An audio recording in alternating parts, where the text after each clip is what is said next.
A co do Boha, že by neboli doma? No čo, neviete sa dočkať? A z bytového me teraz poslali, že tu nejaká počúbaná voda teče. No ale mohol by ste byť trošku zdvorilejší. Áno, tečie nám voda. Kuchajce, panička, 5 minút mám už po fajronte, v karčme me čakajú kamoši na futbal a ja še teraz budem s nejakými zdvorilostnými vetičkami. Tu on zisči, kimári. Aká som vám ja, panička, a nevedia poslať niekoho iného? Vy ste, ako keby ste bol pripitý.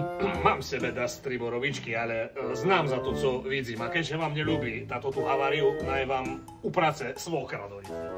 Počkajte, nechcel som vás vyháňať. Vodu máme už až na chodbe. No ale tá, nebudem tu stepovať jak taký starý cap na bytunku. To tá už je rozhodnice. No a koľko bude stať oprava? To už máme nočnú. Chlapi už sme z tej počkajú, futbal je v Ríci. To takých 1200 eur. Pre Boha, vy ste sa zbláznili, to mi chcete nainštalovať bazén? Nie sme, s bazénom to by bolo za 2500 a to máte i zo zľavu. S tým bazénom som len vtipkoval, ale teraz mi povedzte jednu normálne serióznu sumu. Tak seriózne, to môže byť skľudne i za fľašu borovičky.